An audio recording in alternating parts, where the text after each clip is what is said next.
fazer as suas considerações iniciais. Bom dia a todas e a todos.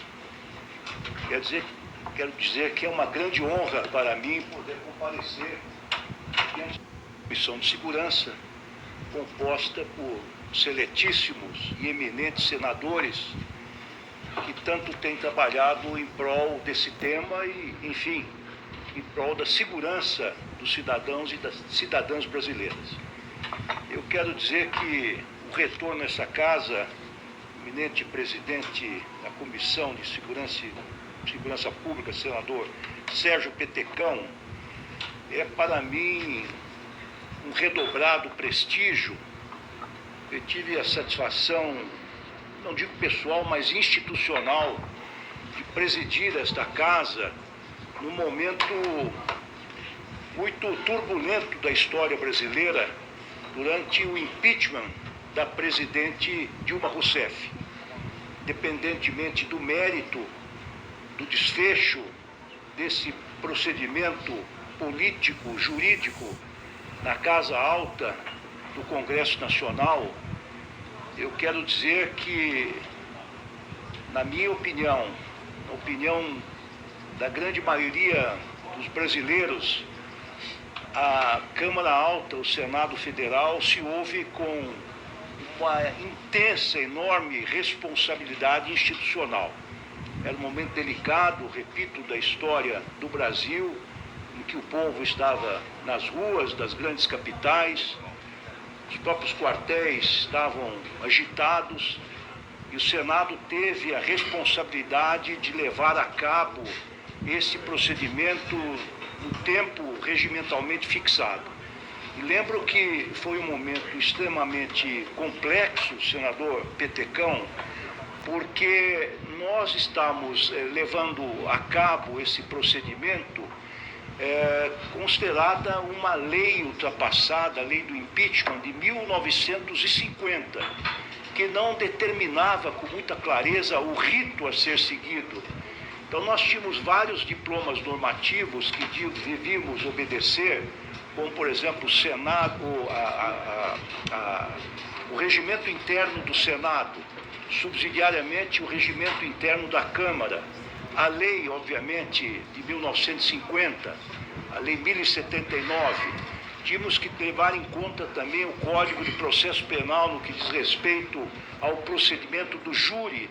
Então era um conjunto de normas e de regras extremamente complexo. Nós fizemos várias reuniões com as lideranças do Senado e todos acordaram em fazer uma espécie de um regimento paralelo, especialmente para aquele procedimento. Os senadores se houveram com um excepcional espírito público, um momento muito agitado da crônica de nosso país, mas quero dizer que os senadores estiveram à altura e nós conseguimos superar essa crise política sem um rompimento institucional. Todos sabem que a presidente, dentro das regras combinadas, teve seu mandato cassado, manteve seus direitos políticos, o vice-presidente Michel Temer assumiu, o país continuou dentro da institucionalidade. Foi um momento muito importante que eu quero ressaltar, até porque eu tenho modestamente chamado a atenção para o fato, senhores senadores, senhoras senadoras, que o grande marco regulatório, tão reclamado, sobretudo pela iniciativa privada, consiste numa Constituição que foi promulgada em 1988, ou seja, 36 anos de normalidade institucional, em que as instituições republicanas funcionaram perfeitamente, dando conta de 2 impeachments, de várias crises econômicas, como aquela de 2008, dos acontecimentos recentes da história do país, e todos foram resolvidos sem quebra dos limites assentados pela nossa Constituição. E eu quero dizer, então, que tenho grande orgulho de ter podido participar deste momento histórico em que as instituições se revelaram à altura exatamente dos anseios do povo brasileiro. Eu não quero, senador Petecão, e aproveito para cumprimentar os senadores que vejo aqui na minha frente, a prezadíssima senadora Daniela Ribeiro, com a qual temos um projeto importantíssimo, né, em prol das mulheres, sendo desenvolvido em nosso ministério. Cumprimento o senador Sérgio Moro e cumprimento também o senador Jaime Campos, que estão aqui na frente da minha pessoa. Elisiane. Eu ia cumprimentar em nome desses senadores, os demais, mas aproveito também agradecer a presença da senadora Elisiane Gama e também o senador Hamilton Mourão, ex-vice-presidente da República, que também nos honra com a sua presença. Cumprimento todos os demais presentes aqui e dizer então que estou aqui pronto para responder as indagações que me forem feitas e acho que talvez, senador Petecão, eminente presidente, não seja o caso de esgotarmos aqui esses 30 minutos para que possamos abrir o tempo, aproveitar melhor o tempo para eventuais questões. Eu trago aqui informações... Amém? Eu trago aqui informações detalhadas por escrito sobre os investimentos nos estados e no Distrito Federal que foram feitas a partir do Fundo Nacional de Segurança, Fundo Penitenciário Nacional, Fundo Nacional Antidrogas. Tenho aqui informações também verticalizadas sobre a proteção do meio ambiente em apoio a catástrofes climáticas, o que tem sido feito pela Secretaria Nacional de Segurança Pública, Senasp, pela Força Nacional, Polícia Federal, Polícia Rodoviária Federal. Temos informações também minudentes sobre o combate ao crime organizado, levadas a efeito pela Secretaria Nacional de Segurança Pública, a Secretaria Nacional de Política sobre Drogas e Gestão de Ativos. Temos aqui, enfim, várias informações nesta temática sobre o trabalho da Polícia Federal, da Polícia Rodoviária Federal, os acordos internacionais que nós celebramos. Temos aqui também informações detalhadas sobre políticas penais, a proteção de fronteiras, inclusive aqui mencionado o acordo com o Mercosul, o trabalho que fizemos com roubo de celulares, de combate às fraudes digitais, a redução contra a violência da mulher. Temos aqui, então, as informações detalhadas que estão à disposição das senhoras e senhores senadores. Mas eu queria, senador Petecão, aproveitar o tempo e alguns minutos apenas desse tempo que me foi designado para dizer alguma coisa sobre a PEC da Segurança Pública que eu apresentei ao presidente da República, que está na Casa Civil, está sendo discutida com os governadores de todo o país. Eu já tive várias reuniões com os governadores do Sul e do Sudeste, no Espírito Santo, numa reunião do consórcio desta área que lá se realizou. Tive uma reunião com os governadores do Norte e do Centro-Oeste, que foi realizada em Goiás, e agora, na semana passada, uma reunião com o Consórcio Nacional de Governadores, presidido pelo governador Ibanez, em que nós discutimos extensamente a proposta que apresentamos ao presidente da República. Então, com a sua licença, senador, aproveitando esse seletíssimo auditório, eu gostaria de, em linhas gerais, dizer do que se trata essa PEC que nós estamos apresentando. Então, nós partimos de uma constatação que é generalizada, que o crime hoje não é mais local. O crime hoje é nacional e até transnacional.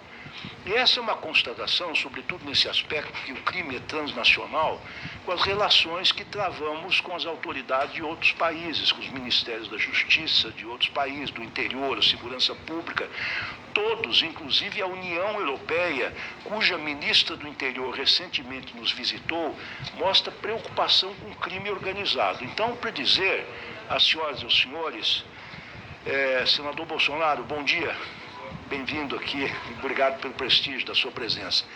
Então, eu quero dizer, e é importante que se assinale isso, que o crime organizado não é um fenômeno nosso próprio, nacional, mas é um fenômeno internacional. Então, a partir desta constatação, que o crime, a criminalidade não é mais local, mas é nacional e é até transnacional, nós entendemos que chegou o momento de nós constitucionalizarmos o Sistema Único de Segurança Pública.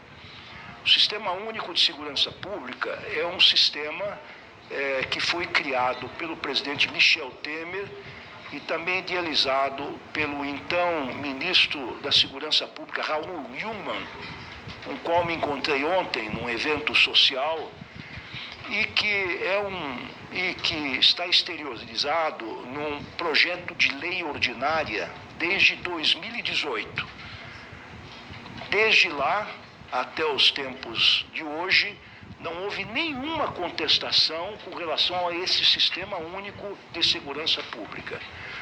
Esse sistema visa a dar um protagonismo um pouco maior à União no que diz respeito à coordenação das ações de segurança, ao estabelecimento de uma política nacional de segurança, ouvido o Conselho Nacional de Segurança Pública, que é integrado por representantes de estados e municípios. Estabelecemos diretrizes gerais para a matéria, enfim, combinarmos a atuação de todas as forças de segurança nacional do país. É preciso que nós tenhamos uma linguagem comum, uma metodologia comum. Não é mais possível que nós tenhamos 27 boletins de ocorrência distintos, 27 tipos de mandados de prisão, 27 certidões de antecedência, 27 carteiras de identidades pedidas pelas secretarias de segurança pública. É preciso unificar a linguagem, ter dados coerentes e uniformes para que se possa fazer um planejamento nacional com relação à segurança pública. Então, o que nós estamos pretendendo, neste primeiro momento, neste aspecto, é constitucionalizar o Sistema Único de Segurança Pública, que já existe desde 2018, um sistema muito bem feito. Ele é objeto de uma lei ordinária, de um decreto, e destes dois atos normativos resultou um Plano Nacional de Segurança Pública com vigência, por força exatamente dessas disposições normativas, com vigência de 10 anos. Recentemente, o Dr. Sarrubo, que nos prestigia com sua presença, que é o secretário nacional de Segurança Pública, fez uma pequena atualização, que esse plano permite atualizações, no sentido de introduzir dispositivos que permitam atacar com mais veemência, ou planos e programas com mais veemência, o crime organizado e também o feminicídio, que aumentou de forma alarmante no Brasil. Então, o primeiro tripé, o primeiro pilar desse tripé sobre o qual se assenta essa PEC, essa proposta é esta: permitir que a União tenha competências genéricas, possa estabelecer diretrizes gerais, possa coordenar a atuação das distintas forças de segurança nacional. E lembro, senhoras e senhores, que nós temos pelo menos 10 forças que atuam na segurança nacional. Nós temos a Polícia Federal, a Polícia Rodoviária Federal, a Polícia Penal Federal, a Força Nacional, que é uma força integrada por membros das polícias militares dos distintos estados. Nos estados nós temos as polícias civis, nós temos as polícias militares, as polícias científicas, as polícias penais e finalmente temos as guardas municipais. Fora as outras guardas que existem, as guardas portuárias, etc.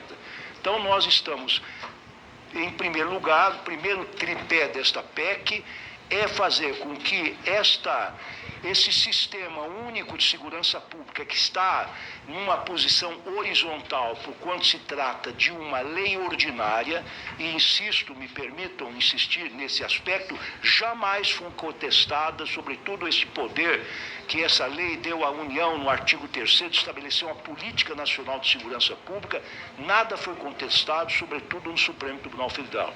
Nós pretendemos, então, transformar esse sistema em linhas muito gerais, que está na horizontal, colocá-lo na vertical dentro da Constituição. fazer uma espécie de um SUS da segurança pública.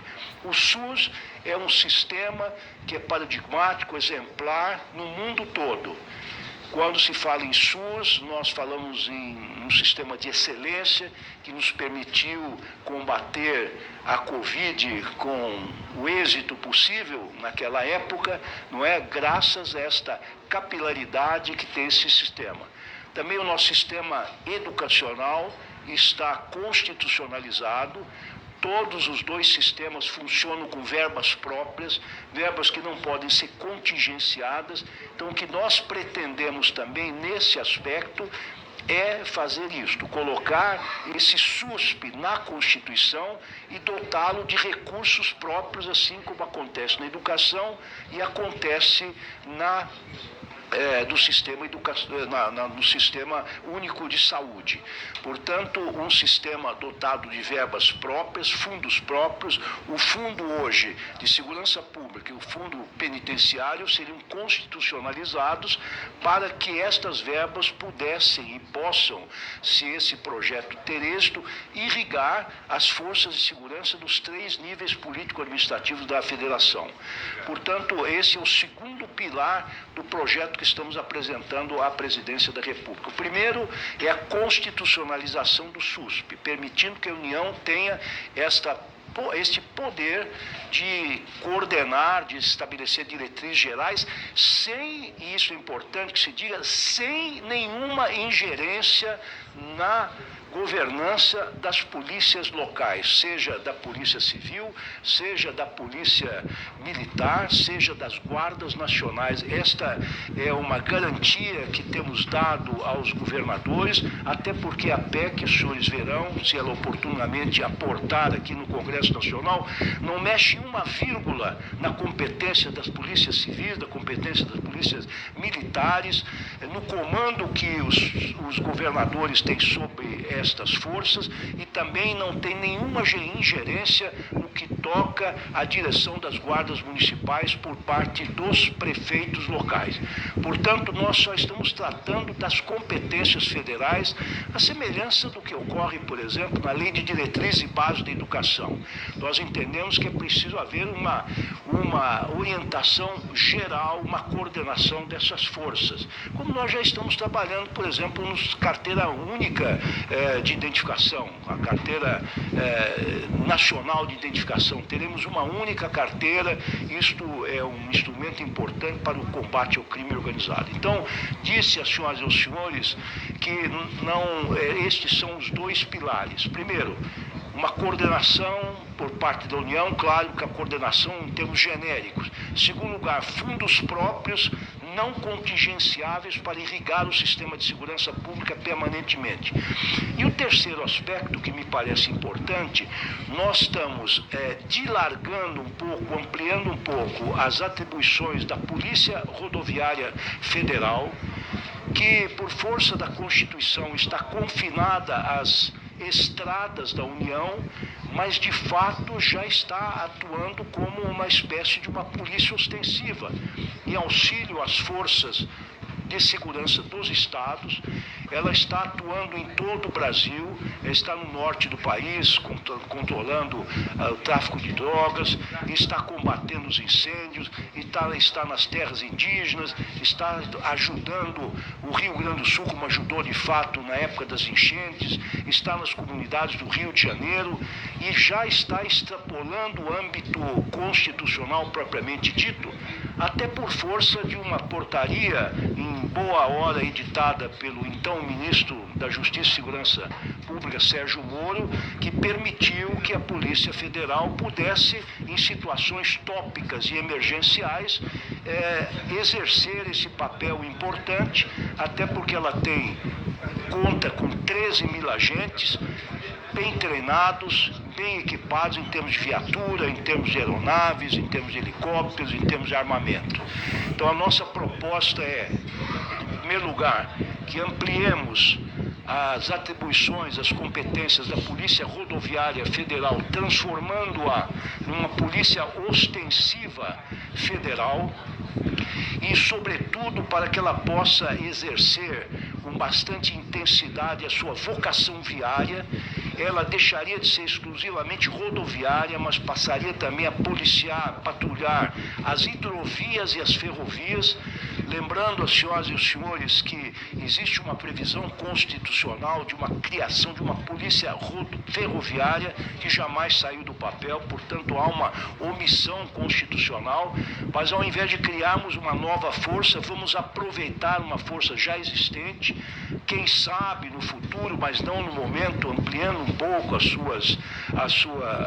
o seu efetivo, mas nesse momento nós temos uma polícia que atua exatamente com esse papel de uma força de choque, digamos assim, em todo o território nacional, como se fosse uma espécie de carabineiros aqui nacionais. Então, esta é uma proposta que estamos oferecendo e que possa, em situações muito pontuais e autorizadas pelo ministro a que estiverem subordinadas, atuar na proteção de bens e serviços da União e também atuar em auxílio das forças locais quando requisitadas pelos governadores de estado.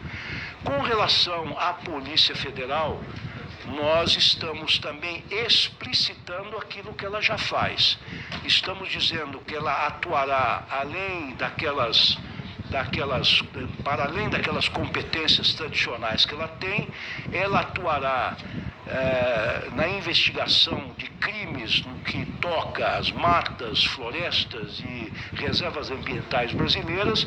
Estamos tornando explícito também que elas atuarão de forma bastante incisiva no combate ao crime organizado das milícias privadas, sempre que elas tiverem uma atuação interestadual ou transnacional, nos termos da lei, ou seja, o Congresso Nacional é que determinará quais são essas hipóteses em que a Polícia Federal atuará. Mas é preciso deixar explícito isso, porque é algo que a Polícia Federal já faz e nós então queremos que isto seja constitucionalizado como mais um instrumento para combatermos, enfim, este fenômeno, e repito, que assola não apenas o país, o Brasil, mas assola hoje todos os países do mundo, inclusive os países mais avançados, países democráticos, países que historicamente até têm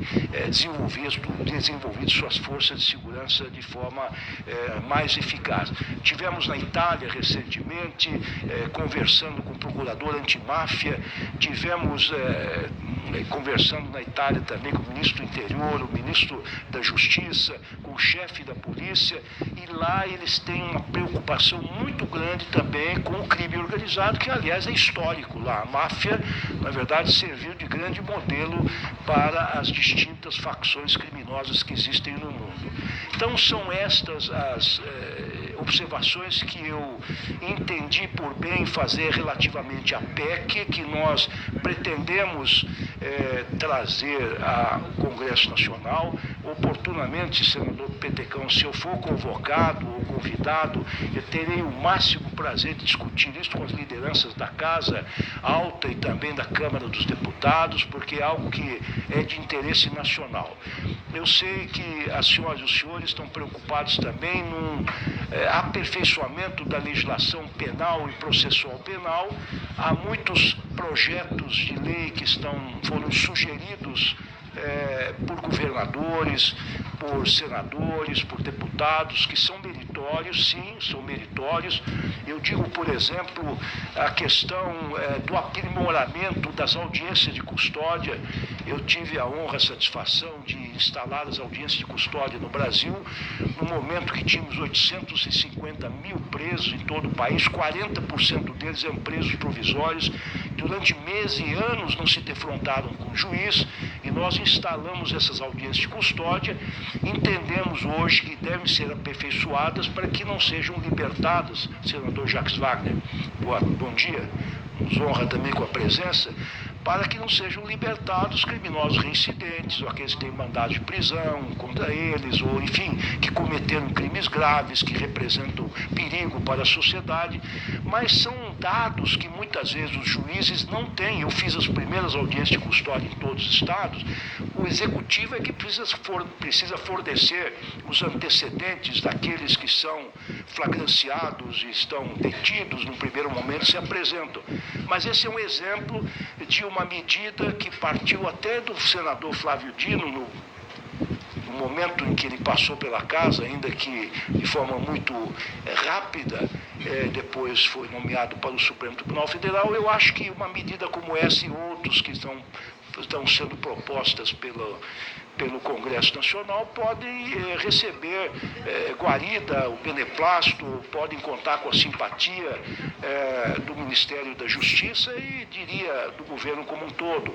O endurecimento de penas para certos crimes, o endurecimento de regimes prisionais, da progressão de regimes, são todas questões que nós podemos, paralelamente à PEC, senador Bolsonaro, examinar com muito gosto, dizendo que nós estamos trabalhando uma lei antimáfia. O secretário Sarrubo está trabalhando nisso, inspirado na legislação italiana. Tivemos também com a ministra da Justiça da Argentina, que está trabalhando um projeto também nesse sentido. Outro projeto de relevo que me permito referir, nós estamos trabalhando, montamos uma comissão de atualização da lei de lavagem de dinheiro, que já está, de certa maneira, superada, antiquada. Há muitos aspectos muitos ativos que não foram contemplados, por exemplo, as criptomoedas, ou, enfim, minérios extraídos ilegalmente. Então, nós temos também, tal como as senhoras e os senhores, algumas iniciativas no plano do aperfeiçoamento da legislação infraconstitucional, e nós estamos abertos ao diálogo para levarmos adiante determinadas iniciativas que são do Parlamento, mas que podem contar com o apoio do governo. Senador Petecão, eu vou parar por aqui para não esgotar o meu tempo e permitir que as perguntas sejam endereçadas, caso, enfim, de interesse dos senhores senadores e senadoras.